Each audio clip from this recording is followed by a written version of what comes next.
आज आहे 16 मार्च म्हणजेच नॅशनल व्हॅक्सिनेशन डे आणि त्यानिमित्ताने आज आपण व्हॅक्सिनेशन विषयी जाणून घेणार आहोत. व्हॅक्सिनेशनच्या महत्वाच्या गोष्टी माहिती करून घेणार आहोत. एमजीएम मेडिकल कॉलेज अँड हॉस्पिटलच्या assistant professor doctor Pragya Joshi ma'am यांच्याकडून. हॅलो, नमस्कार मॅम. नमस्कार अमृता. मॅम, तुमचं एमजीएम 90.8 FM वर खूप खूप स्वागत. धन्यवाद. तर आजच्या दिवशी मला सगळ्यात पहिला प्रश्न हाच विचारायचा आहे की नॅशनल व्हॅक्सिनेशन डे हा का साजरा करण्याची गरज पडते आणि कधीपासून या दिवसाची सुरुवात झाली? तसं तर इंटरनॅशनल व्हॅक्सिनेशन डे म्हणजे 10 नोव्हेंबर म्हणून साजरा केला जातो, पण लोकांना ग्रॅव्हिटी समजायला हवी, व्हॅक्सिनेशनचं महत्व समजायला हवं म्हणून राष्ट्रीय पातळीवर आपण हा दिवस साजरा करतोय. आणि मॅम, व्हॅक्सिनेशन म्हणजे नेमकं काय? आपण बघतो की अगदी लहानपणापासून बाळ जन्माला आलं की तेव्हापासून त्याला व्हॅक्सिनेशन दिलं जातं, त्याचं इम्पॉर्टन्स इतकं सांगितलं जातं. पण मग हे व्हॅक्सिनेशन म्हणजे नेमकं काय असतं? हे बरोबरच सांगितलंस तू अमृता, की जन्म झाल्याच आपण within first dose of 0 dose of polio म्हणतो आपण. आणि आपण आता सध्या पोलिओ इरॅडिकेट केलाय, म्हणजे पोलिओचा मूळ नाश झाला आहे आपल्या भारतातून आणि जगामधून पण.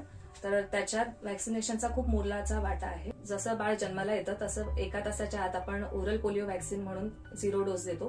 त्याच्याबरोबरच BCG म्हणजे ट्युबरक्युलोसिस प्रिव्हेंट करण्यासाठी 1 डोस देतो आणि एक हेपॅटायटिस B हे 3 डोसेस जन्मतः देतो.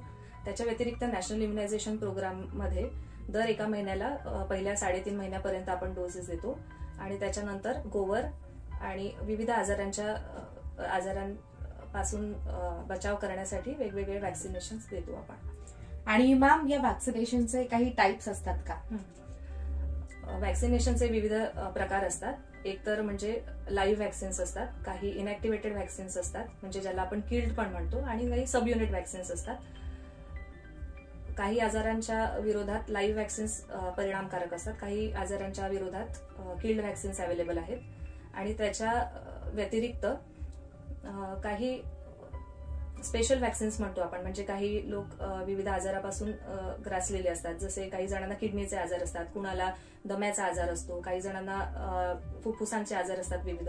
त्यांच्यासाठी वेगवेगळे व्हॅक्सिन्स अवेलेबल आहेत. तर त्याच्यासाठी न्यूमोकॉकल आता नॅशनल इम्युनायझेशन प्रोग्राममध्ये न्यूमोनियापासून लहान मुलांचा बचाव होण्यासाठी आणि संसर्ग टाळण्यासाठी सुद्धा न्यूमोनिया व्हॅक्सिन अवेलेबल केलं आहे. त्याच्या व्यतिरिक्त विविध व्हॅक्सिन पण अवेलेबल आहेत, जसे इन्फ्लुएन्झा व्हॅक्सिन्स किंवा व्हॅरिसेला म्हणजे कांजण्या ज्याला आपण म्हणतो, छोट्या कांजण्या. आधी स्मॉल पॉक्स होता, तर आता चिकन पॉक्स चालू झालाय, तर त्याच्या विरोधात हे व्हॅक्सिन देणं चालू केलं आहे.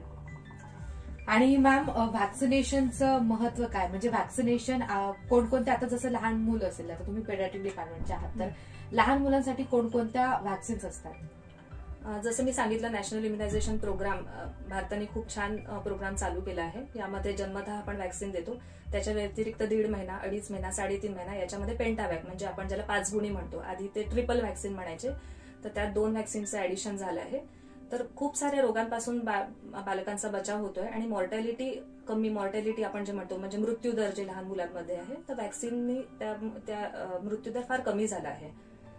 ओके. आणि मॅम, ह्या तर व्हॅक्सिन आहे काही फिक्स डिसिजेसवर, पण आता कसं असतं की आपल्या इथे आपण बघतो की वातावरण बदल झालेले आहेत. म्हणजे आता उन्हाळ्याचे दिवस आहेत, उन्हाळा सुरू होण्याचे दिवस आहेत, पण ऍक्च्युअल मध्ये बघतो की पाऊस पडतोय, खूप जास्त वारा असतो कधी, आणि त्यामुळे आपण बघतो की आपल्या आसपासच्या हॉस्पिटल्समध्ये खूप पेशंट्स वाढलेले आहेत. त्यातल्या त्यात लहान मुलांची इम्युनिटी कमी असते, त्यामुळे तेही वाढले. तर मग या दिवसात हे जे व्हायरल आजार असतात किंवा या विरुद्ध काही व्हॅक्सिन्स असतात का? हो. आता तुम्ही जसं म्हटलं, मध्येच पावसाळ्यामध्येच उन्हाळ्यात वातावरण बदलावामुळे जसं आपण कोरोनाचा आउटसर्ज बघितला, तर तसेच आता नवीन H3N2 येतोय असं म्हणतात. तर हे वेगवेगळे व्हायरस म्युटेट होत असतात, पण त्याच्या विरोधात दरवर्षी नवीन व्हॅक्सिन चालू करतात आहे.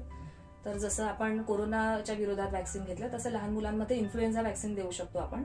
तर आपण ते युजली मॉन्सून सीझन चालू होण्याच्या पूर्वी म्हणजे एप्रिल किंवा मे महिन्यात देतो आणि चांगलं गुणकारक आहे ते.